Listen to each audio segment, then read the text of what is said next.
प्रिय मित्रों, नमो नमः। संस्कृत विषय के अध्ययन के लिए तैयारी के लिए बने हुए इस निःशुल्क यूट्यूब चैनल संस्कृत कौमुदी में मैं संजय मौर्य आप सभी लोगों का हार्दिक स्वागत करता हूं। मित्रों, हम लोग अध्ययन कर रहे हैं डॉक्टर बाबूराम सक्सेना की पुस्तक संस्कृत व्याकरण प्रविष्का के अनुसार समास विचार का, और हम लोग कल की कक्षा में इनके पृष्ठ संख्या 252 पर दिए हुए इस कुगति प्रादय सूत्र का अध्ययन कर रहे थे, लेकिन यह सूत्र का अध्ययन पूर्ण नहीं हो सका। तो चलिए पहले हम लोग देखते हैं कि इसमें क्या अध्ययन कर चुके हैं और कहां से हम लोगों को आज की कक्षा का अध्ययन प्रारंभ करना है। तो मित्रों, हम लोग कल यह जो कु, गति और प्रादय ये तीन है, तो कल की कक्षा में हम लोग इस कु का उदाहरण देख लिए हैं। अब गति का उदाहरण मित्रों हम लोगों को क्रम से देखना चाहिए था, लेकिन यह गति का जो है कि वर्णन हम लोगों की पुस्तक में डॉक्टर बाबूराम सक्सेना सर बाद में करते हैं, तो हम लोग अब इसको बाद में कर लेंगे। अब किसका तब अध्ययन करने लगे हम लोग? प्रादेय का। अब यह प्रादेय का अध्ययन कल हम लोग कर रहे हैं, लेकिन अब जानिए कि इस प्रादेय में भी कहां तक अध्ययन कर चुके हैं। तो मित्रों, यह जो सूत्र है महाभाष्य में पठित है, और इस महाभाष्य में इस प्रादेय का विशद विवेचन करते हुए 5 वार्तिकों का वर्णन किया गया है। अब इन 5 वार्तिकों में हम लोग कल की कक्षा में एक वार्तिक का तो अध्ययन कर चुके हैं, लेकिन अभी भी हम लोगों को 4 वार्तिकों का अध्ययन करना शेष रह गया है। अब इन 4 वार्तिकों में मित्रों एक वार्तिक का तो अध्ययन कर चुके हैं। अब जो दूसरा वार्तिक है वह है अत्यादयः क्रांत्याद्यर्थे द्वितीया, जो कि हम लोगों की पुस्तक में पृष्ठ संख्या 253 पर सबसे पहले दिया हुआ है। तो आप सभी लोग पृष्ठ संख्या 253 ओपन कर लीजिए, और चलिए हम लोग अब इस प्रादेय के ऊपर जो 5 वार्तिक लिखे हैं, अब एक का तो अध्ययन कर चुकी, दूसरे वार्तिक अत्यादयः क्रांत्याद्यर्थे द्वितीया से अध्ययन प्रारंभ करते हैं। ठीक, तो क्या कह रहा है मित्रों यह वार्तिक?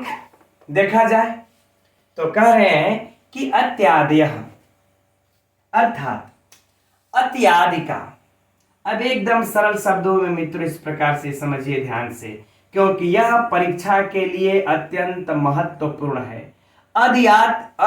अत्यादि निपातों का, इस प्रकार से एकदम समझ लीजिए, अत्यादि निपातों का क्रांताद्यर्थे, क्रांत आदि अर्थ में, क्रांत आदि अर्थ में,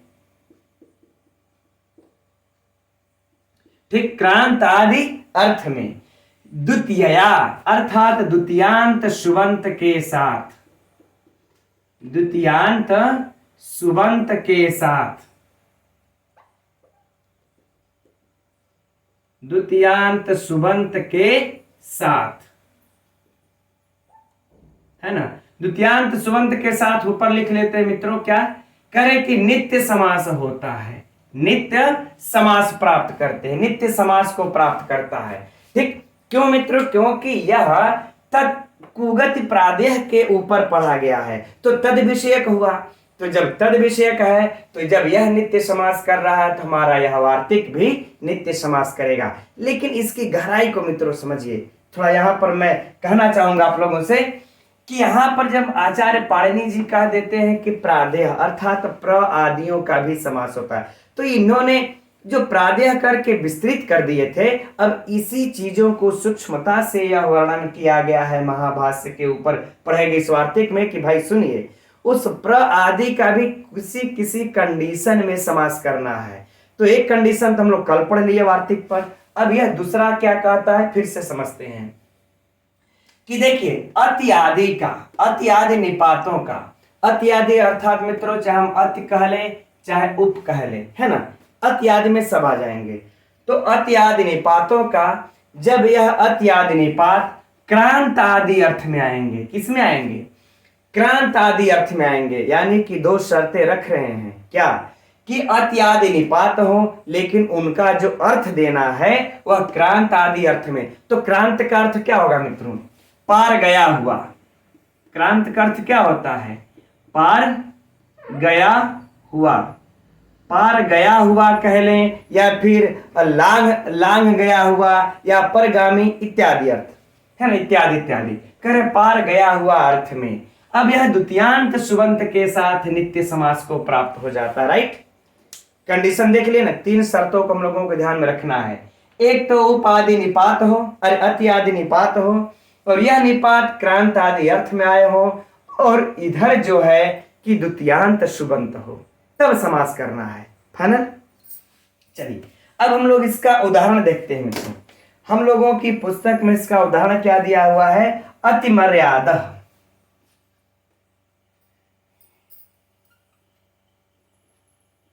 अति मर्यादा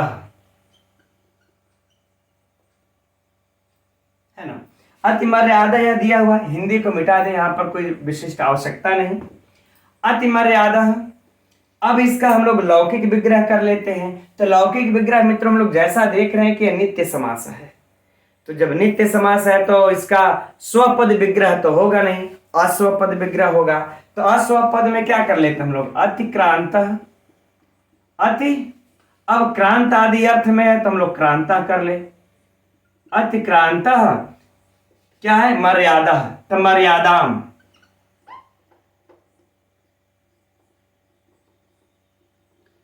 अतिक्रांत मर्यादाम, है ना, ये हो गया। अब देखिए स्वपद विग्रह तो है नहीं, अस्वपद विग्रह है। अति मर्यादा का क्रांत को हमको इसकी सहायता लेनी पड़ी, तब हमने इसका लौकिक विग्रह कर पाया। अब अलौकिक विग्रह क्या किया जाएगा, तो क्या हो जाएगा, अति मर्यादा। मर्यादा, अब यहां पर देखिए मर्यादाम है, तो इसको जब हम लोग विच्छेद कर लेंगे तो सुअवजस अम, यानी कि एक वचन, तो क्या लगा लेंगे, अम। ठीक, तो अति मर्यादा अम। अब हम लोग देखते हैं मित्रों कि यह क्या इस वार्तिक के नियम को लागू करता है कि नहीं, क्योंकि जब तक से वार्तिक का नियम लागू होगा नहीं तब तक से हम लोग समास को प्राप्त होगा नहीं। तो देखते हैं। तो देखिए यहां पर अति आया हुआ है, तो यहां पर देखिए अति आदि निपात। फाइनल, एक शर्त पूरा कर लिया। लेकिन कहें कि यह जो है कि अति जो शब्द होगा यह क्रांत आदि अर्थ में होगा। क्रांत आदि अर्थ में मित्रों अर्थात पार किया हुआ, पार गया हुआ। तो क्या हो जाएगा, अतिक्रांत मर्यादा, अर्थात मर्यादा को जिसने हद पार कर दी हो, अर्थात मर्यादा, मर्यादा को पार किया हुआ, पार गया हुआ, कुछ भी कह सकते हैं, है ना। तो यहां पर देखिए हम लोग पार गया हुआ क्रांत अर्थ भी विद्यमान है। अतएव हमारा यह क्रांत वाला अर्थ और अति वाला यह दोनों हमारा यहां पर शर्त पूरा हो गया। अब इसके बाद जो तीसरा शर्त का था कि इधर द्वितीयांत सुबंत होना चाहिए, तो इधर देखिए मर्यादा अम, यह क्या है, मर्यादाम कह ले चाहे मर्यादा अम कह ले, सुअवजस अम, द्वितीयांत हुआ, यह हमारा द्वितीयांत हो गया। अब जब हमारा अब द्वितीयांत हो गया तो हमारा इन नियमों को यह लागू कर लिया। जब अब यह नियम लागू हो गया मित्रों तो हम लोग क्या कर लेंगे, समास कर लेंगे, राइट। तो चलिए अब समास कर लेते हैं। तो समास कर लेंगे तो क्या हो जाएगा मित्रों, अति। अब देखिए अति धन मर्यादा। अब बाकी आगे की प्रक्रिया मित्रों हम लोग रोज वही अध्ययन करते हैं कि इस अति मर्यादा अम में इस अति की उपसर्जन संज्ञा हो जाएगी, किससे, प्रथमा निर्दिष्टम इत्यादि। प्रथमा से यह निर्दिष्ट होने के कारण इसकी प्रथमा निर्दिष्टम समास उपसर्जनम, इस सूत्र के द्वारा इसकी उपसर्जन संज्ञा, उपसर्जनम पूर्वम से इसका पूर्व में प्रयोग, तो पूर्व में लिख लेंगे हम लोग। अब इसके बाद कृत अर्धति समासास्य से इसकी प्रातिपदिक संज्ञा, और फिर सुपो धातु प्रातिपदिकियों से इस अम का लोप, और लोप होकर के क्या हो जाएगा मित्रों, अति मर्यादा।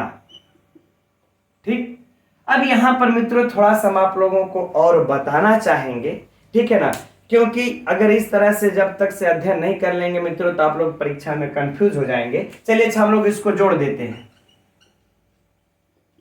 तो क्या बन जाएगा हम लोगों का, अति मर्यादा, ये बन गया ना। लेकिन अब यह अति मर्यादा से अति मर्यादा क्यों हुआ, यह कैसे बन गया अति मर्यादा। तब चलिए मित्रों थोड़ा सा एक दो सूत्रों का और भी अध्ययन हम करा देते हैं आप लोगों को। अब इसको आप लोग ऐसा मत ये समझिएगा कि नहीं किस समय ज्यादा लग रहा है फालतू अध्ययन है, नहीं मित्रों।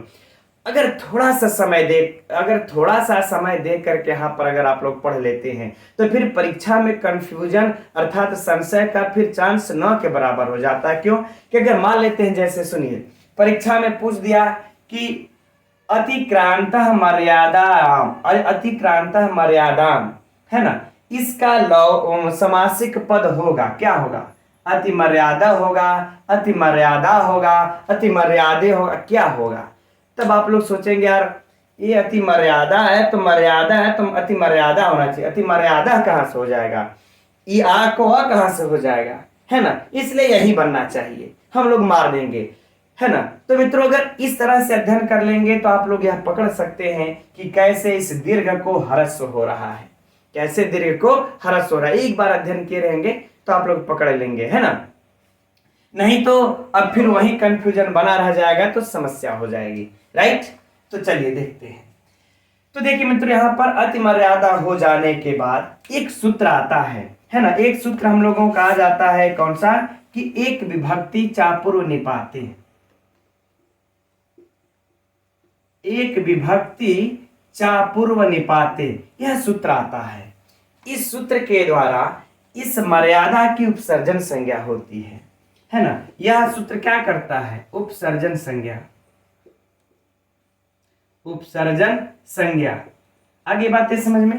अर्थात यह सूत्र कहता है कि लौकिक विग्रह में जब हम विभक्तियों का परिवर्तन करते हैं, है ना, लौकिक जैसे मित्रों समास में आप लोग जानते हैं कि दो पद होते हैं, तो एक पद का और एक पद का विभक्ति बदले और दूसरे पद की विभक्ति में कोई बदलाव ही ना आए, वो सभी प्रकार के लौकिक विग्रहों में हमेशा एक ही विभक्ति में रह जाए, तो उसकी कह रहे हैं कि उपसर्जन संज्ञा होती है। अब यह कैसे होगी मित्रों, हम आगे भी इसको बता देंगे, यह भी परीक्षा के लिए आप लोगों का महत्वपूर्ण है।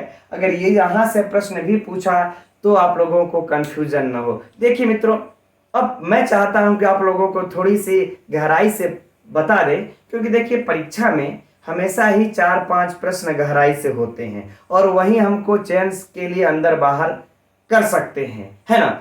और नहीं तो अगर आप लोगों को जरा सोचिए कि अगर पुस्तक से अध्ययन अगर करना रहे तो कर लेंगे। अति मर्यादा में अत्यादेय से इससे समास हुआ है, द्वितीय अपराधी ये तत्पुरुष समास है। क्यों आप YouTube पर आएंगे हमारे साथ इतना आधा 1 घंटा समय खपाने आएंगे? ठीक, अगर आप समय दे रहे हैं तो कुछ एक्स्ट्रा भी जानिए, ठीक, ताकि हम उसका परीक्षा में लाभ ले सके, है ना। तो चलिए एक विभक्ति वाला भी हम बाद में ये बताएंगे, बस ये समझिए कि सदैव एक विभक्ति में रहने के कारण इस मर्यादा की उपसर्जन संज्ञा होगी। कौन सी हो गई? उपसर्जन संज्ञा।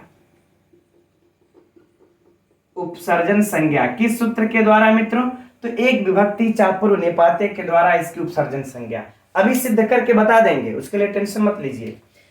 अब अगला है देखिए अति, इसकी भी देखिए उपसर्जन संज्ञा है, इसकी भी देखिए उपसर्जन संज्ञा है, यह भी उपसर्जन संज्ञक है और इसमें यह भी मर्यादा की, लेकिन अंतर क्या है?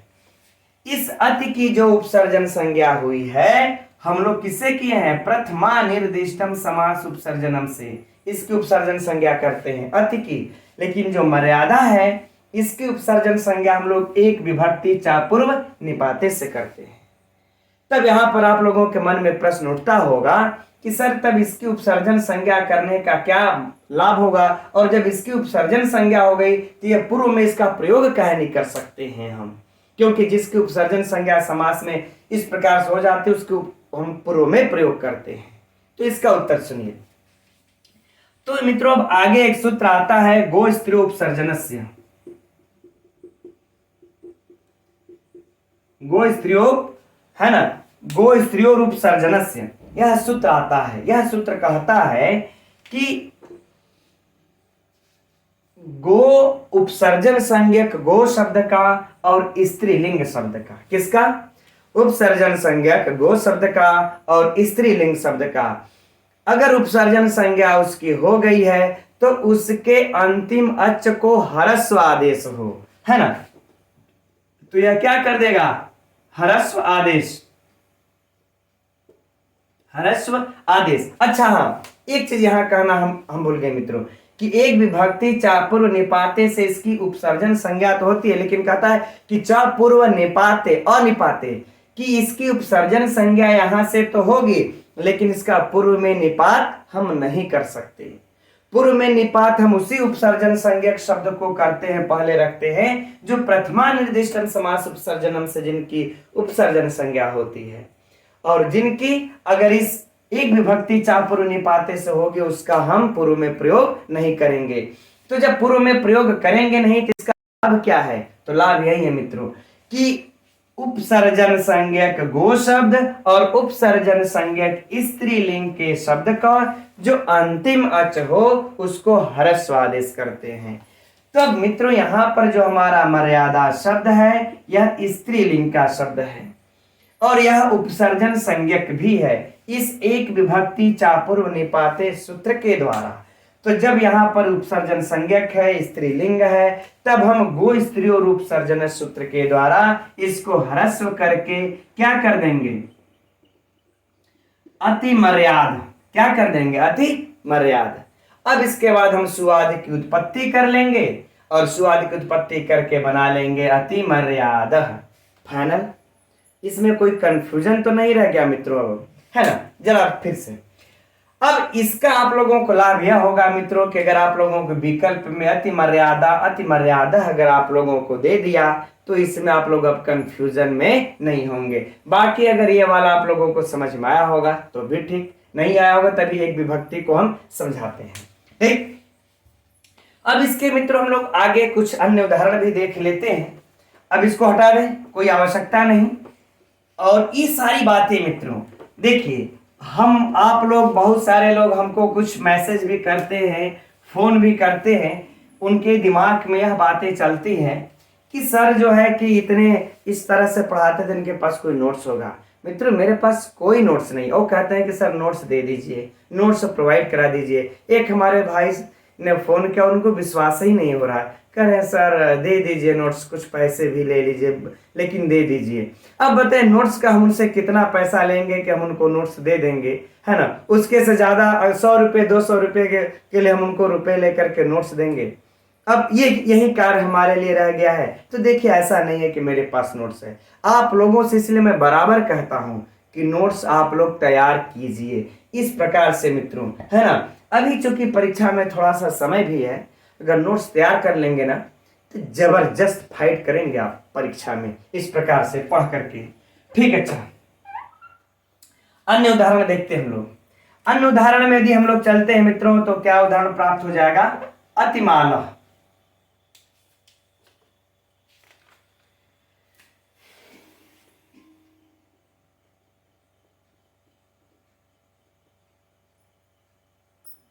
अतिमाला है ना? अतिमाला में क्या हो जाएगा? अतिक्रांत मालाम। लौकिक विग्रह सेम हो जाएगा उसी तरह से, अतिक्रांत मालाम। ठीक, आगे भी यही हो जाएगा अति माला अम। बाकी भी मित्रों आगे की प्रक्रियाएं सेम उसी प्रकार से हो जाएंगी, है ना? इसमें कोई समस्या नहीं। अब इसी तरह से देखिए आगे उदाहरण दिया हम लोगों को उद्वेला। अच्छा चलिए हम लोग पहले उद्वेला को बाद में देखते हैं। पहले इसमें जो हम एक विभक्ति वाली बात कर रहे थे, परीक्षा के लिए भी महत्वपूर्ण है, और उपसर्जन संज्ञा वाली उसको समझिए कैसे होता है। तो देखिए ये मित्रों अतिक्रांत मालाम करके हम लोग क्या इसको ये तैयार अब कर लेते हैं अतिमालाम। अगर मान लेते हैं, है ना, यह क्या बना? अतिमालम हम बना लेते हैं। अतिमालम ध्यान से समझिएगा मित्रों, यह आप लोगों के परीक्षा के लिए महत्वपूर्ण होगा। अतिमालम जब बनाएंगे तो जब इसका हम लोग लौकिक विग्रह किया जाएगा तो अतिक्रांत, तब क्या हो जाएगा? अतिक्रांतम।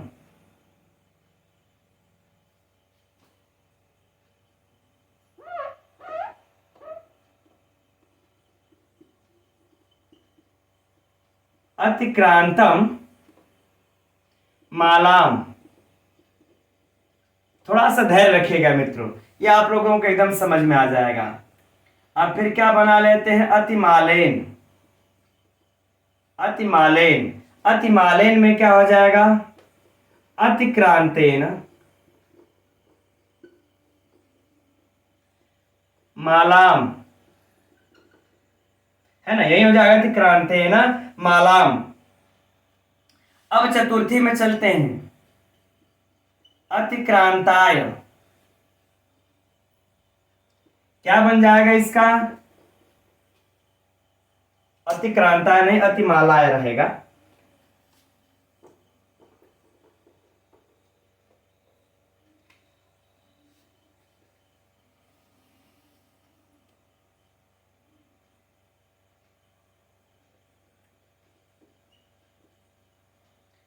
अतिमालाय। अब अतिक्रांताय,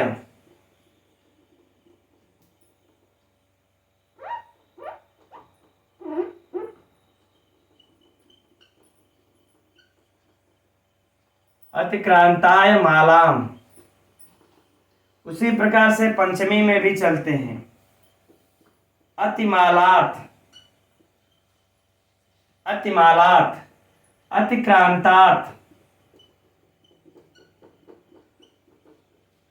क्या हो जाएगा? मालाम। अर्थात मित्रों की माला को अतिक्रांत किया हुआ, माला को अतिक्रमण किया हुआ, पार किया हुआ। अब यहां पर देखिए, हम लोगों ने बनाया अति मर्यादा, है ना, अरे मर्यादा कर, अतिमाला, अतिमालम, अतिमालेन, अतिमालाय, अतिमाला। ये आप लोगों को क्या दिख रहा है? यह देखिए प्रथमा, यह द्वितीया, यह हुआ तृतीया, यह हुआ चतुर्थी, यह हुआ पंचमी। लेकिन जब इसका हम लोग लौकिक विग्रह करते हैं तो देखिए यहां पर अतिमाला बना तो यह प्रथमा में रहा, यह अतिक्रांतम द्वितीया में हुआ, अतिक्रांतेन तृतीया में हुआ, तृतीया के साथ यह चतुर्थी में हो गया। लेकिन यह हमारे मालाम में कोई परिवर्तन आया क्या? मालाम में कोई परिवर्तन आया क्या? नहीं ना। ये सभी प्रकार के विग्रहों में यह एक विभक्ति में रहा। किसमें रहा? एक विभक्ति में रहा। एक विभक्ति का मतलब कि यह द्वितीया में ही रहा। द्वितीया, द्वितीया, द्वितीया, द्वितीया, सब में द्वितीया में रहा। और यह वाला बदलता चला गया, यानी प्रथमा, द्वितीया, तृतीया, चतुर्थी, पंचमी। इसी प्रकार से हम कर लेंगे, अतिमालस्य, अतिक्रांतस्य मालाम, अतिमाले, अतिक्रांते, है ना, पंचमी, षष्ठी, सप्तमी भी कर लेंगे। अब इसमें मित्रों यह क्या रहा कि एक विभक्ति में रहा, यह परिवर्तित नहीं हुआ। तो जब यह परिवर्तित नहीं हुआ तो एक विभक्ति में रहने के कारण इसकी कौन सी संज्ञा हो जाएगी? उपसर्जन संज्ञा। अब आगे बातें समझ में ना, उपसर्जन संज्ञा। ठीक, अब समझ में आ गई कि एक विभक्ति चापुरो निपाते, अर्थात जो एक विभक्ति में रह जाए हमारे विग्रह करते समय तो उसकी कौन सी संज्ञा हो जाती मित्रों? इस तरह से उपसर्जन संज्ञा। अब यहां पर परीक्षा के लिए क्या क्या लायक है, अब उसको देखिए। अगर आप लोगों से यह पूछ दिया जाए अति मर्यादा है, अति मर्यादम, अति मर्यादेन, इसको भी पकड़ लीजिए, वही उदाहरण होगा। अति मर्यादेन, अति मर्यादाय, अति मर्यादात क्या बनेगा? तो देखिए सब के सब शुद्ध हैं, कोई भी इसमें से मित्रों अशुद्ध नहीं है। लेकिन अगर आप लोगों को इसका लौकिक विग्रह जब किया जाएगा तो ये हम लोगों को ये ध्यान में रखना है कि यदि मर्यादा है तो हम अतिक्रांत रखेंगे, है ना, अतिक्रांत रखेंगे। अब अतिमालम है चाहे अति मर्यादम है तो हम लोग अतिक्रांतम रखेंगे, है ना। आगे बातें समझ में। अगर यह मालेन तृतीया में है तो इसको भी हम तृतीया में रखेंगे। लेकिन जो इधर वाला जो मालाम है यह चूंकि द्वितीयांत के ही रखेंगे। क्यों? क्योंकि यह कहता है द्वितीयांत सुबंत के साथ समास हो, है ना। अति आदि निपातों का क्रांत आदि अर्थ में द्वितीयांत सुबंत के साथ समास हो। तो अगर इस विभक्ति को मित्रों अगर बदल देंगे तो फिर ये वाला नियम हमारा काम है कहाँ रह जाएगा? ये वाले नियम का तब धज्जी उड़ जाएगी, है ना। तो हम लोगों को इसे द्वितीयांत में ही रखना होगा। लेकिन इसको जो है हम लोग चाहेंगे तो जिसमें भी चाहे हम लोग बदल सकते हैं, अदला बदली, यानी कि प्रथमा द्वितीया कर सकते हैं। तो परीक्षा में अगर जैसे दे मित्रों इसको इस प्रकार से प्रश्न पूछे तो कंफ्यूज नहीं होना कि अतिमालाय का लौकिक विग्रह अतिक्रांत मत नहीं कर देना है, आप लोगों को अतिक्रांताय रखना है। आगे बातें समझ में, ठीक। या यह भी सब शुद्ध है, इस प्रकार से कंफ्यूज नहीं होना है। फाइनल। चलिए अब मित्रों जैसे क्या है अगला और कुछ उदाहरण जो दिए हुए हैं उसको देख लेते हैं हम लोग फटाफट, तब यह वार्तिक पूरा हो जाएगा। ऐसा तो नहीं लग रहा है ना मित्रों आप सभी लोगों को कि मैं एक्स्ट्रा में जा रहा हूं, मैं ऊपर जा रहा हूं, ये सब फालतू है, ये परीक्षा के प्रश्न नहीं है, ठीक है। ऐसा तो नहीं ना लग रहा आप लोगों को, क्योंकि देखिए चलिए अच्छा वो बाद में करते हैं बातें, फिलहाल हम लोग इसके अन्य उदाहरणों को देखते हैं। अन्य उदाहरण में मित्रों देखिए जैसे है, पहले तो पुस्तक में जो दिया उसको देखते हैं। उद्गतः वेलाम, उद्वेलः,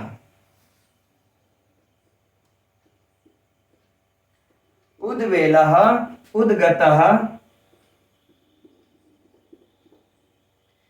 उद्गतः वेलाम, क्या हो गया उद्गतः वेलाम। अब मित्रों वेला का अर्थ क्या होता है, वेला का अर्थ क्या होता है, वेलाम का किनारा, क्या होता है किनारा, अर्थात कह रहे हैं कि किनारे के पार, मतलब किनारे के पार गया हुआ क्या, तो हम लोग यहां पर अर्थ लगा लेंगे मित्रों नदो, नद, उद्वेला नद कर लेंगे इस प्रकार से, यानी कि तट के पार गया हुआ नदी, तट के पार, किनारे के पार गया हुआ नदी। और इसके साथ भी मित्रों हम लोगों का सेम इसी प्रकार से प्रश्न हो जाएगा। अच्छा प्रश्न तो अभी किए नहीं, ठीक, उसको कर लेते हैं फिर आगे देखेंगे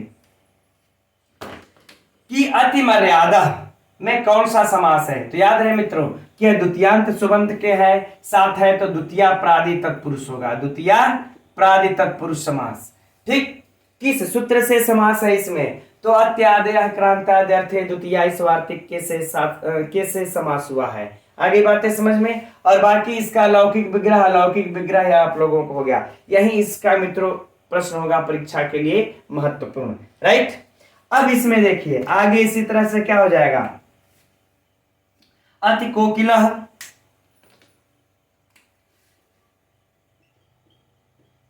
अति कोकिलः, है ना। अब उपेंद्र, यह भी इसी में आएगा, कल की शब्द में हमने इसकी चर्चा भी की थी, उपेंद्र, है ना, अर्थात उपगत इंद्रम, उपगत इंद्रम,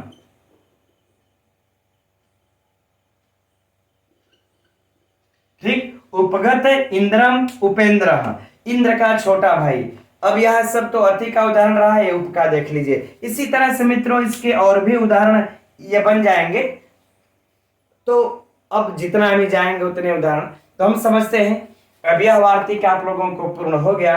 अब इसमें से आप लोगों को कंफ्यूजन अब नहीं रह गया होगा, ठीक।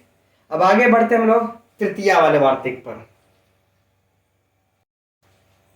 तो अब अगली वार्तिक है मित्रों अवादया कृष्टाद्यर्थे तृतीया, ठीक। अब थोड़ा सा स्पीड पकड़ लेते हैं हम लोग, क्योंकि बाकी उसी फॉर्मेट पर है यह वार्तिक, ठीक। तो क्या कह रहे हैं कि अव आदय, अर्थात अव आदि का, अव आदि निपातों का, किसमें करें, कृष्ट आदि अर्थे, यानी कि कृष्ट आदि अर्थ में, कृष्ट आदि अर्थ में, है ना, कृष्ट आदि अर्थ में। अब किधर करें, तृतीया, यानी कि तृतीयांत सुबंत के साथ, ठीक, तृतीयांत सुबंत के साथ, तृतीयांत सुबंत के साथ क्या होता है, नित्य समास को प्राप्त होता है। बस अर्थ मित्रों थोड़ा सा बदल गया है कंडीशन, बाकी फिर से इसको अच्छा देख लेते हैं।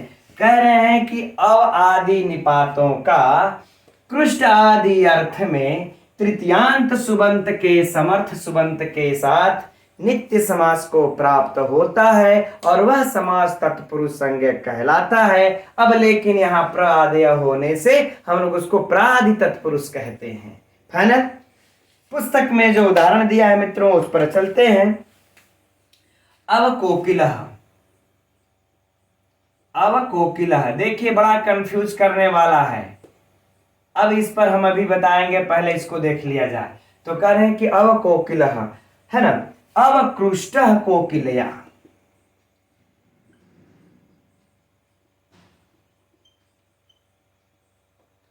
अवकृष्टः कोकिलया। ठीक, अब क्या करेंगे हम लोग इसके, अब अलौकिक विग्रह में चलते हैं। तो कोकिलया है तो क्या लिख देंगे, कोकिल, कोकिलटा, तृतीया विभक्ति है तो कोकिलटा धन अव, धन अव। ठीक, यह स्वपद विग्रह या हमारा यह। अच्छा, अब अच्छा ये पूर्व लिखा गया बाद में, ऐसा कोई बात नहीं है, आप पूर्व में लिख दें चाहे पर में लिख दें, कोई फर्क पड़ने वाला नहीं है। ये चीज एकदम ध्यान में रखिएगा मित्रों कि हम लोग जो कि इस प्रकार से जो हम लोग लौकिक विग्रह करते हैं, चाहे इसको इधर करें चाहे उधर करें, कोई फर्क पड़ने वाला नहीं है। क्यों नहीं फर्क पड़ने वाला है, क्योंकि जब उपसर्जन संज्ञा होगी तो जब समास करेंगे तो जिसकी उपसर्जन संज्ञा होगी वो पूर्व में खुद ही चलाएगा। तो यहाँ पर अव की उपसर्जन संज्ञा हो जाएगी, अव पूर्व में चला आएगा, फिर इधर कोकिल हो जाएगा। ठीक है ना, तो इस प्रकार से हो जाएगा, यहां पर कोकिला रहेगा, कोकिल नहीं, कोकिलाटा। ठीक, आगे बात है समझ में। अब हम लोग कंडीशन देख लेते हैं। तो कह रहे हैं कि अब आदि का, तो देखिए अब आदि हमारा यह आया हुआ है यहां पर। अब इसके बाद देखिए कृष्ट आदि अर्थ में, कृष्ट आदि अर्थ में है, क्यों, क्योंकि है कि अब कोकिलः अर्थात अब कृष्ट कोकिलिया, कोकिल के द्वारा, कोयल के द्वारा कूजित, निंदित, गर्हित, यह शब्द होता है कृष्ट आदि का, है ना, कि आहूत किया गया, कोयल के द्वारा बुलाया गया, या कोयल के द्वारा निंदित, या कोयल के द्वारा कुंजित, कुछ भी कुजित, जो कूकती है कोयल, यह तो हमारा यह अर्थ मित्रों हमारा दे रहा है। तो हमारा दोनों कंडीशन पूरा। अब इसके बाद देखिए है कि कोकिलटा, क्या है, कोकिलटा, यह देखिए तृतीयांत सुबंत भी प्राप्त हो गया। अतएव हमारा इस अवादेय कृष्टादि अर्थ तृतीयांत इस वार्तिक के द्वारा यहाँ पर नित्य समास को प्राप्त, और नित्य समास को प्राप्त जब हो जाएगा तो क्या हो जाएगा हम लोगों का, बाकी की प्रक्रियाएं सेम मित्रों, चर्चा करने की अब कोई विशिष्ट आवश्यकता नहीं। अब कोकिला है ना, अब कोकिला, अब फिर से भी मित्रों वही सिस्टम होगी, इसीलिए मैंने आप लोगों को पहला विस्तृत में समझाया है ना। अब यहीं से फिर से वही बातें होगी। इसका जो है कि एक विभक्ति चापुर निपाते शिष कोकिला का उपसर्जन संज्ञा गो स्त्री उपसर्जन सूत्र के द्वारा स्त्रीलिंग में होने के कारण इसके अंतिम अच को ह्रस्व होकर के अव कोकिला बन जाता है, फिर स्वाद उत्पत्ति करके क्या बन जाता है, अव कोकिला। अब तो फिर से इतना लंबा समझ लेंगे, पुनः समझने की आवश्यकता नहीं है, फाइनल। अब परीक्षा के लिए प्रश्न हो जाएगा कि अव कोकिला में कौन सा समास है, तो तृतीया प्रादि है ना, तृतीया प्रादि तत्पुरुष समास, यह सूक्ष्मता है। किस सूत्र से है, तो अवादेय कृष्टादि अर्थ तृतीया सूत्र से है। फाइनल, लौकिक विग्रह अलौकिक विग्रह, कोई समस्या नहीं। अब देखिए कंफ्यूजन कहाँ होगी, अभी हम लोगों ने जो उदाहरण देखा शायद आप लोगों के मन में चलता होगा कि नहीं चलता होगा। अति कोकिला, यह अभी हम लोगों ने पढ़ा। अगर अति कोकिला और अव कोकिला, यह देखिए दोनों शब्द हैं, है ना। अति कोकिला, अति कोकिला स्वरः कर लेते हैं, चलिए कि यहां पर अर्थ इसका क्या हो जाएगा कि कोयल के स्वर को अतिक्रांत किया हुआ, कोयल के स्वर को अतिक्रांत किया हुआ, पार किया हुआ, और इसका क्या हो जाएगा अव कोकिला, अर्थात कोयल के स्वर के द्वारा कूजित, गुंजित, निंदित, आहूत, ये अर्थ हो जाएगा। तो जब ये अर्थ हुआ तो परीक्षा के लिए जो महत्वपूर्ण प्रश्न मित्रों कि अव कोकिला में कौन सा समास है, तो द्वितीया प्रादु है। कौन सा है, द्वितीया प्रादि तत्पुरुष समास है। इस चीज को एकदम ध्यान में नोट कर लीजिएगा कि अति कोकिला अगर पूछे तो तृतीया है ना, तृतीया प्रादि तत्पुरुष समास, और अति कोकिला पूछ दे अव तो तृतीया, यदि अति पूछ दिया तो द्वितीय प्रादि तत्पुरुष समास। देखिए कितनी है, अगर इस प्रकार से मित्रों नहीं पढ़ेंगे और मान लेते हैं परीक्षा में कहीं यही प्रश्न आ गया, तब तो हम अब अति कोकिला आ गया तो हम तब तो तृतीय प्रादि तत्पुरुष मार करके निकल जाएंगे कि वही होगा। अब अति का तो हमने सूक्ष्मता से भेद करके अध्ययन किया ही नहीं। तो ये है मित्रों, इस तरह से अध्ययन कर लेंगे, परीक्षा में कंफ्यूज कभी नहीं होंगे। ठीक, चलिए अब इसी तरह से मित्रों और भी आगे उदाहरण इसके बन जाएंगे, है ना। जैसे कि उप प्रधान नि मुनि इत्यादि। ठीक, चलिए अब हम लोग आगे बढ़ते हैं चतुर्थी की तरफ। दे रही अगली वार्तिक, पर्यादेव ग्लानाद्यर्थे चतुर्थ्या।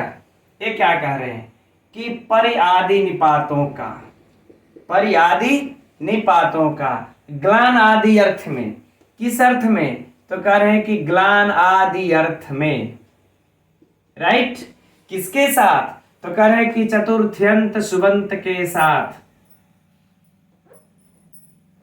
चतुर्थ्यंत सुबंत के साथ क्या होता है, नित्य समास को प्राप्त होता है। अब ग्लान आदि अर्थ का मित्र क्या हो जाएगा, करें कि खिन्न, है ना, पुस्तक में तो दिया नहीं है, नहीं दिया, कोई बात नहीं, करें कि खिन्न, थका हुआ, है ना, इत्यादि अर्थ ले लेंगे, कि दुखी, खिन्न, थका हुआ इत्यादि अर्थ ले लेंगे। इस अर्थ में परिआदि का चतुर्थ्यंत सुबंत के साथ नित्य समास को प्राप्त होता है। बाकी सारा सिस्टम मित्रों वही है, कोई समस्या नहीं है। उदाहरण क्या है, पर्यध्ययन,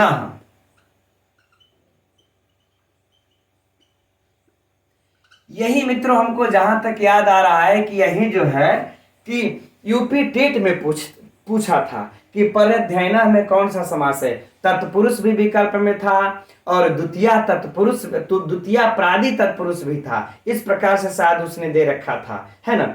तो सोचिए जरा, अगर टेट में दे सकता है तो टीजीटी कौन, ये तो इससे भी हाई लेवल की परीक्षा है, तो पूछा जाना एकदम बनता है। अब इसका लौकिक विग्रह क्या हो जाएगा, तो क्या हो जाएगा मित्रों कि परिग्लान,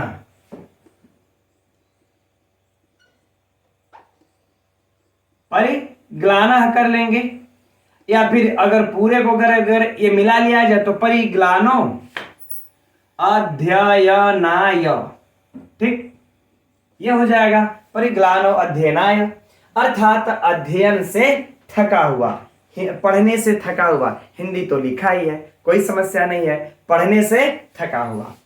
अब क्या कर लेंगे इसको हम लोग, लौकिक अलौकिक विग्रह। तो अलौकिक विग्रह क्या हो जाएगा, परि कर लेते हैं, धन अध्ययन, अध्ययन, चतुर्थी में है मित्रों तो गे हो जाएगा, क्या हो जाएगा, गे, ठीक है ना, क्योंकि अध्ययन आए, चतुर्थ्यंत के साथ समास हो रहा है। तो इस परि का, इस चतुर्थ्यंत अध्ययन गे, इस चतुर्थ्यंत सुबंत के साथ इस परि का जो ग्लान आदि अर्थ में अर्थात थके हुए अर्थ में, यहां पर कौन सा समास हो गया मित्रों, चतुप्रादि चतुर्थी प्रादि तत्पुरुष समास, याद रख लीजिएगा, चतुर्थी प्रादि तत्पुरुष समास। अब मित्रों परीक्षा के लिए प्रश्न भी वही हो जाएगा, परअध्ययन में कौन सा समास है, तो चतुर्थी प्रादि तत्पुरुष समास। किस सूत्र से है, इस वार्तिक से है, लौकिक विग्रह अलौकिक विग्रह। पुस्तक में नहीं दिया होगा मित्रों इसे, इसका आप लोग इसलिए इसको नोट कर लीजिएगा, ठीक, कोई आगे तो समस्या है नहीं, बाकी की प्रक्रिया सेम वही है ना। चलिए अब आगे बढ़ते हैं। तो अब देखते हैं हम लोग इस अगले वार्तिक निरादेय क्रांताद्यर्थे पंचम्य को। और यह वार्तिक मित्रों जो प्रादेय के लिए 5 वार्तिकों का अध्ययन किया गया था, 4 अध्ययन हो चुकी, अब यह अंतिम 5वीं है। इसके साथ इस प्रादेय वाले का उदाहरण भी समाप्त हो जाएगा। तब हम लोग प्रवेश करेंगे किसमें, गति वाले में, राइट। तब देखते हैं इस वार्तिक को। यह वार्तिक क्या कह रहे हैं, कह रहे हैं कि निर आदि का, किसका, निर आदि का, निरादय, बहुत महत्वपूर्ण मित्रों यह वार्तिक है, इतना समझ लीजिएगा परीक्षा के लिए। इससे प्रश्न पूछा जा चुका है और पूछा भी जा सकता है। तो निर आदि का किसके, तो कह रहे क्रांत आदि अर्थ में, क्रांत आदि अर्थ में। अब यहां पर मित्रों क्रांत आदि अर्थ का तात्पर्य किससे ले लेंगे, तो कह रहे हैं कि बाहर निकला हुआ, बाहर गया हुआ इत्यादि अर्थ ले लेंगे ना, बाहर निकाला गया, बाहर गया हुआ, पार किया हुआ, यह अर्थ ले लेंगे।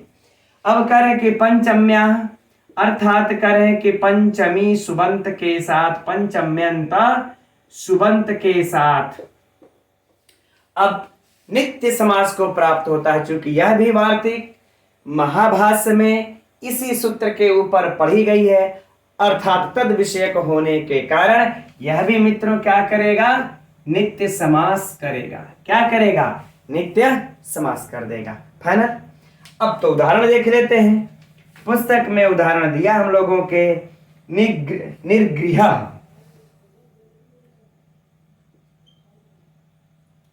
निर्गृह, ठीक। लौकिक विग्रह, निर्गतः, यही है, निर्गतः गृहात्,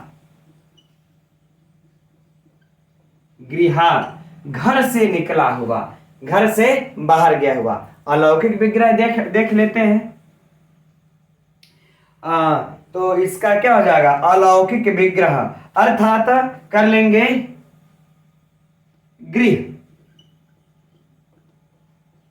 गृह गंश, पंचमी का एक वचन में क्या हो जाएगा, गंश, यही बनता है गंशी। और फिर क्या, इधर निरुपसर्ग लगा लेंगे। आगे बातें समझ में, निरुपसर्ग। अब देख लेते हैं कि यह कंडीशन पूरा कर रहा है कि नहीं कर रहा है। तो देखिए यहां पर हमारा निर आदि है, तो निर आदि आ गया है, क्रांत आदि अर्थ में है, अर्थात बाहर निकला हुआ, तो घर से निकला हुआ, बाहर अर्थ भी दे दिया। अब इधर देखिए पंचम्यंत सुबंत के साथ, अब इस निर आदि क्रांत आदि अर्थ पंचम्य, इस वार्तिक के द्वारा यहाँ पर नित्य समास हो जाएगा, नित्य समास हो जाएगा। तब मित्रों फिर से आगे वही प्रक्रिया हो जाएगी। निर का प्रथमा निर्दिष्टम समास उपसर्जनम से इसका पूर्व में प्रयोग क्या हो जाएगा, पूर्व में प्रयोग कर लेंगे। और इसके बाद सुवादि की विभक्ति का लोप करके बाकी आगे की प्रक्रिया से वही इसी तरह से करके मित्रों क्या कर लेंगे, निर्गृह बना लेंगे, निर्गृह बना लेंगे। राइट। अब इस उदाहरण का मित्रों जो हम लोगों का फेमस उदाहरण है ना, जो कि परीक्षा में चाहे वो टीजीटी हो, चाहे हमारे जो भी भाई बहन पीजीटी कभी, क्योंकि प्रायः लोग जो टीजीटी में पीजीटी में भी भरे हुए ही हैं, है ना, कि निष्कौशाम्बी, है ना। इस उदाहरण को तो भूलिए ही मत आप लोग। निष्कौशाम्बी,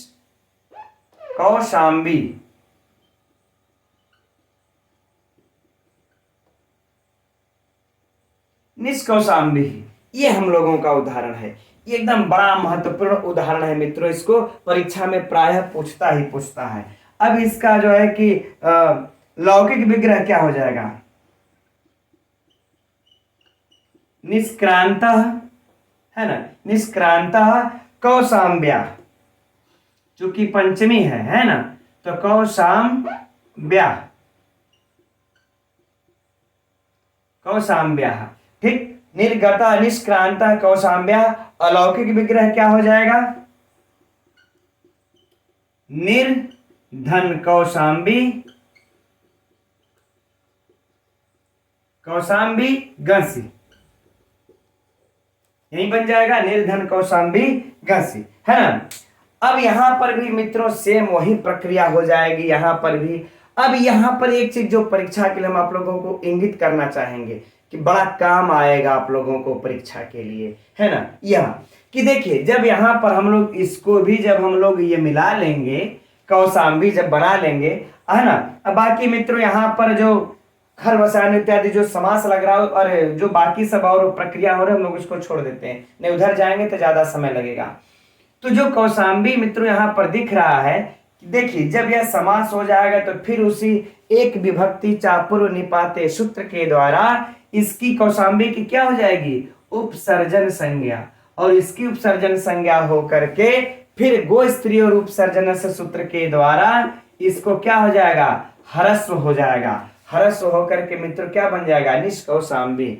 तो जब भी अगर प्राधि तत्पुरुष समास से आप लोगों को उदाहरण दिया जाए परीक्षा में, किसमें से शुद्ध कौन सा होगा कौन नहीं होगा, तो याद रहिए मित्रों कि यह हरस्व ही कीजिएगा आप लोग, है ना। जैसे कि वो हम लोग क्या पढ़े थे, मर्यादा, है ना, अति मर्यादा नहीं अति मर्यादा, क्या रहेगा, हरस्व के अति मर्यादा अतिमाल, पढ़े थे ना सब। तो ये चीज याद रख लीजिएगा कि यह हरस्व ही होगा।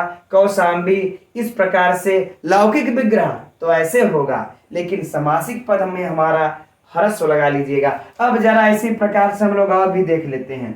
वाराणसी जब हम लोग लिखते हैं वाराणसी तो बड़ा इकार लगाते हैं ना, वाराणसी, है ना। लेकिन जब इसी का हम लोग प्रादि पंचमी वाराणसी से निकला हुआ, जब ऐसा समास करेंगे तब कैसे इसको लिखेंगे, कैसे लिखेंगे तब, है ना, इस प्रकार से लिखेंगे निर्वाराणसी, इस प्रकार से लिखेंगे निर्वाराणसी। अच्छा, अब एक चीज आप लोगों के दिमाग में पता नहीं अभी तक प्रश्न उठा कि नहीं उठा, मुझे नहीं पता, लेकिन उठना चाहिए कि आप लोग कह रहे थे कि सर ये जब तत्पुरुष समास होता है परवलिंगम द्वंद्व तत्पुरुषों के अनुसार बाद वाली लिंगता के अनुसार हम विभक्ति का निर्धारण करते हैं, तो यहाँ तो कौशाम्बी स्त्रीलिंग है, वाराणसी है, और इसके पहले भी हम लोगों ने जो पढ़ा मर्यादा माला सब स्त्रीलिंग है, तो स्त्रीलिंग में बाद में उसी के अनुसार आपने क्यों नहीं किया समास, है ना। तो मित्रों इसके लिए आ जाता है ना कि दिगु प्राप्तापन्ना करके एक जो वार्तिक आता है विशेष लिंगता का निषेध कर देता है, इसलिए नहीं होता है, और बाकी कोई बात नहीं है। ठीक, चलिए तो ये देख लीजिए, हम लोगों को ध्यान में रखना है कि निर्वाराणसी देगा, अगर मान लेते परीक्षा में शुद्ध निर्वाराणसी रहेगा कि निर्वाराणसी रहेगा, याद कर लीजिए मित्रों निर्वाराणसी होगा, क्योंकि ये उपसर्जन संज्ञा होकर के ह्रस्व हो जाएगा। इसीलिए मैंने आप लोगों का आज प्रारंभ में हमने आप लोगों का ज्यादा समय लिया, ज्यादा समय खाया, कि इसलिए ताकि ये चीजें दिमाग में बैठ जाए आप लोगों को। नहीं तो आज तक आप लोगों, अब मित्रों मेरे साथ हैं तो कुछ अध्ययन कर लीजिए, नहीं तो ये निःशुल्क है मित्रों, निःशुल्क में अध्ययन ले लीजिए, है ना। नहीं तो ये कंफ्यूजन में सोचते ही रह जाते यार, यहाँ इसको ह्रस्व काय हो जा रहा है, कौशाम्बी है तो यहाँ पर जो है कि ह्रस्व क्यों हो जा रहा है, यहाँ वाराणसी है तो यहाँ पर ह्रस्व क्यों हो जा रहा है। यद्यपि निर्गृह में तो ह्रस्व की कोई बात ही नहीं है। आगे बातें समझ में। इसी प्रकार से मित्रों और भी उदाहरण देख लेंगे इसका हम लोग क्या, निर्लंकः,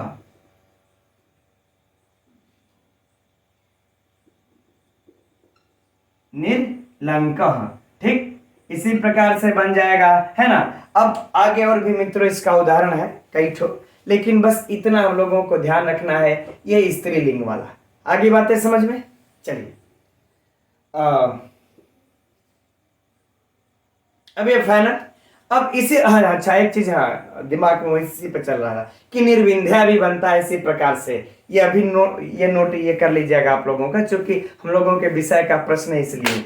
अब देखिए, अब मित्रों हम लोगों का यह गति वाला पढ़ना है ना, तो अब अगला सूत्र है, देखिए उर्यादि च्वीडाचष्ट, यह सूत्र है, यह गति संज्ञा करेगा मित्रों, तो थोड़ा सा इसमें समय लगेगा, नया विषय प्रारंभ करना है, इसलिए आज की कक्षा का लगभग देखिए समय भी हो चुका है ना, पौने घंटे के लगभग, तो आज की कक्षा यहीं तक रहने देते हैं। अब कल हम लोग इस गति वाले का उदाहरण देखा जाएगा।